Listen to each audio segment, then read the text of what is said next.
Oke, akhirnya iPhone paling murah dapat update juga, tapi kali ini bukan iPhone SE lagi, karena iPhone SE udah di-discontinue, tapi iPhone paling murah sekarang statusnya dipegang sama iPhone 16e ini.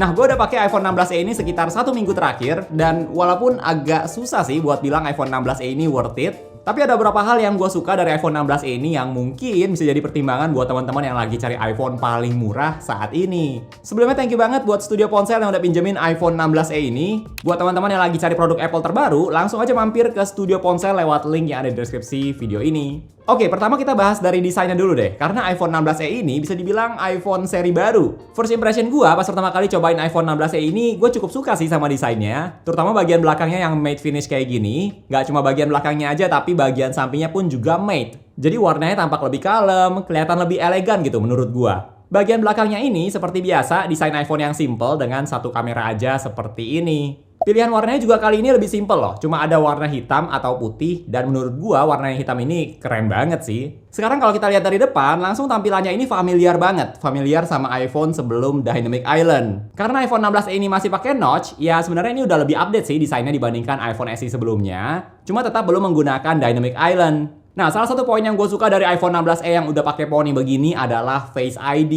Sebagai user iPhone yang udah cukup lama, menurut gue keputusan pakai Face ID ini keputusan yang bagus sih, karena penting banget. Bisa dibilang Face ID ini adalah salah satu fitur yang diunggulin dari iPhone. Kalau dari pengalaman gue lebih demen pakai Face ID kayak gini sih dibandingkan Touch ID atau yang menggunakan fingerprint. Karena kalau yang pakai fingerprint tuh tangannya basah sedikit aja itu udah nggak baca.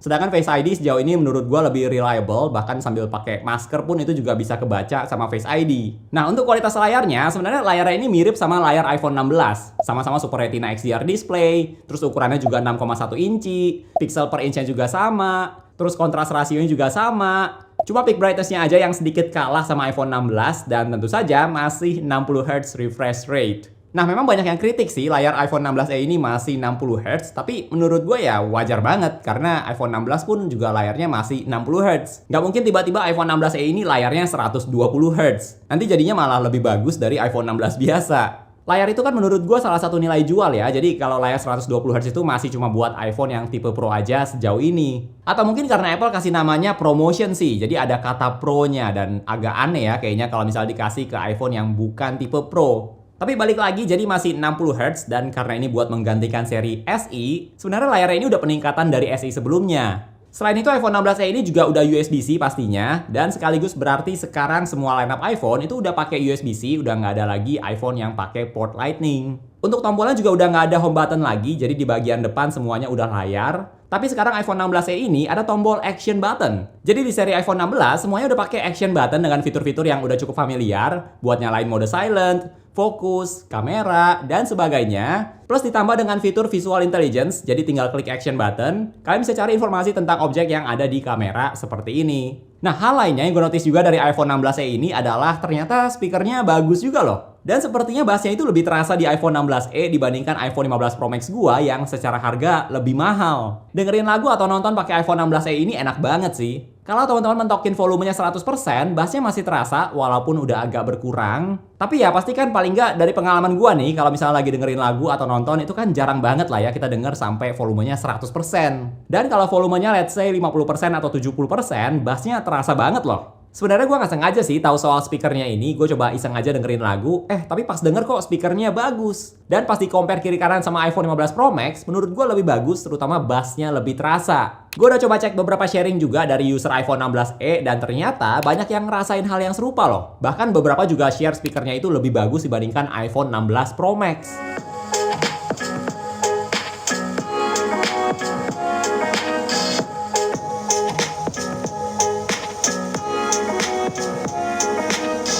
Lalu soal baterai, menurut gue iPhone 16e ini ada plus dan ada minusnya. Poin plusnya adalah baterainya awet banget. Kalau kata Apple, iPhone 16e ini adalah iPhone 6,1 inci dengan baterai paling awet dan secara kapasitas juga paling besar di antara iPhone 16 dan iPhone 16 Pro. Kalau dari pengalaman gue pakai iPhone 16e ini, baterainya memang awet sih, udah lebih dari cukup lah buat dipakai seharian. Biasanya bisa tersisa sekitar 30-an% atau 20-an% kalau lagi banyak pakai iPhone 16e ini. Nah, kalau tadi plusnya soal baterai itu kapasitasnya besar, kalau minusnya ini adalah nggak ada MagSafe. Jadi masih sama seperti di iPhone SE sebelumnya. Sama-sama nggak ada ring magnetnya di bagian belakang dan nggak bisa ditempelin aksesoris MagSafe. Buat teman-teman yang upgrade dari iPhone SE sih mungkin nggak terlalu masalah ya, karena iPhone SE juga nggak ada MagSafe-nya. Tapi buat kalian yang misalnya mau beli iPhone 16e buat jadi iPhone kedua, atau ganti dari iPhone tipe-tipe sebelumnya, terus kalian udah punya banyak aksesoris MagSafe seperti dompet MagSafe, wireless charger, power bank, dan sebagainya, itu nggak bisa langsung ditempel ke iPhone 16e, tapi harus pakai case yang ada ring magnetnya. Dan iPhone 16e ini juga cuma support standar Qi charging 7,5 watt, jadi nggak bisa 15 watt seperti di iPhone lainnya. Agak aneh sih menurut gua karena MagSafe itu kan bisa dibilang salah satu bagian yang cukup identik sama iPhone ya. Tapi di iPhone 16e ini walaupun keluaran tahun 2025 dengan desain yang baru ternyata nggak punya MagSafe. Selain kapasitas baterainya yang lebih besar, hal lainnya yang bikin baterai iPhone 16e ini bisa lebih awet adalah chip modem seluler C1 yang fungsinya supaya iPhone kalian punya konektivitas yang lebih cepat dan power efisiensi yang lebih bagus. Nah, sebenarnya buat tes ini bakal lebih cocok kalau misalnya di-compare sama iPhone 16, karena kalau iPhone 15 itu beda lagi modemnya. Tapi kalau teman-teman penasaran, gue juga udah ketemu video dari YouTube nama channelnya Geeker1, di mana mereka udah tes apa bedanya pakai modem C1 ini dibanding iPhone 16 lainnya dengan peralatan yang lengkap banget. Jadi kalau kalian penasaran, langsung aja cek videonya. Tapi dari yang dibahas di video itu, salah satu poin utamanya yang cukup kelihatan adalah power efisiensi. Makanya iPhone 16e ini baterainya bisa lebih awet. Memang ini sesuatu yang jalan di balik layar sih, dan dalam sehari-hari juga nggak akan kita perhatiin terus. Tapi kalau dari beberapa tes yang gue lihat atau baca, poin utamanya ada di power efisiensi. Dan ini bisa jadi poin plus juga dari iPhone 16e. Soal performa, iPhone 16e ini di atas kertas spesifikasinya cukup bagus. RAM-nya 8GB, pakai chip A18, 6 core CPU, terus ada 16 core neural engine. Cuma core GPU-nya aja yang agak kurang satu dibandingkan iPhone 16. Bahkan secara benchmark juga angkanya cukup tinggi loh. Walaupun pastinya kalah dari chip A18 Pro yang ada di seri iPhone 16 tipe Pro. Tapi kalau dibandingin sama chip A17 Pro yang ada di seri iPhone 15 Pro, ini buat kasih konteks aja, hasilnya secara angka lebih tinggi. Baik di performa single core ataupun multi core. Paling yang bedanya cukup signifikan itu ada di performa GPU. Kalau di iPhone 16e ini karena minus 1 core GPU, jadi tentu angkanya kalah dari iPhone 16. Bahkan angkanya ini kurang lebih setara sama iPhone 15. Kalau dari pengalaman gue pakai iPhone 16e, sesuai dari benchmarknya, performanya ini udah oke banget buat sehari-hari. Buat buka beberapa aplikasi udah lancar, buat browsing, nonton, termasuk edit foto di Adobe Lightroom itu juga lancar banget. Seperti apply preset, adjust warna, brightness, dan sebagainya itu udah lancar-lancar aja. Termasuk buat main games juga lancar kok. Gue bisa main games dengan lancar seperti Diablo Immortal dengan setting grafis high 60 fps. Terus main Call of Duty Mobile juga bisa main dengan grafis dan frame rate maksimum. Dan Genshin Impact juga cukup lancar di setting maksimum walaupun kadang bisa agak patah-patah sedikit tapi masih oke lah buat dimainin. Jadi secara performa buat gua iPhone 16e ini udah oke banget. Gue sendiri sebagai user iPhone 15 Pro Max pas cobain iPhone 16e ini juga nggak merasa performanya kurang atau lambat karena ngapain aja juga udah lancar. Untuk iPhone yang paling murah menurut gue performa kayak gini udah oke banget sih. Oh ya, karena RAM-nya juga udah 8GB berarti iPhone 16e ini juga udah dapet Apple Intelligence kalau kalian pakai. Jadi fitur-fitur kayak visual intelligence, terus writing tools, image playground, dan sebagainya itu bisa juga pakai iPhone 16e ini. Oke, soal kamera, menurut gua kamera iPhone 16e ini bagus juga loh. Kayaknya Apple lebih pilih pakai satu kamera belakang tapi kualitasnya bagus dibandingkan 2 atau 3 kamera tapi kualitasnya diturunin. Kameranya cuma satu tapi pakai sensor 48 megapiksel dan dari beberapa foto yang udah gua foto pakai iPhone 16e ini hasil fotonya bagus kok. Kontrasnya oke, sharpness-nya juga tajam, terus warnanya juga ciri khas warna iPhone. Dan seperti tipikal kamera iPhone lainnya, beberapa area yang gelap juga agak dinaikin shadow-nya yang kadang bisa membantu bisa bikin hasil fotonya lebih bagus, tapi kadang juga bisa bikin kelihatan kurang oke. Terus di situasi low light malam hari juga fotonya oke kok. Untuk fotografi menurut gua kamera iPhone 16e ini udah termasuk bagus. Yang gua notice dari kamera iPhone 16e ini adalah separasi sama background-nya agak kurang oke. Jadi hampir semuanya kelihatan fokus gitu. Kalau mau backgroundnya blur, kalian bisa pakai mode portrait. Kalau mode biasa blurnya rada kurang menurut gua. Ini bedanya kamera wide di iPhone 16e dan iPhone 15 Pro Max dari jarak yang sama. Di iPhone 16e ini, karena cuma satu kamera, Apple kasih ada dua mode, 1x atau 2x dengan crop sensor utama.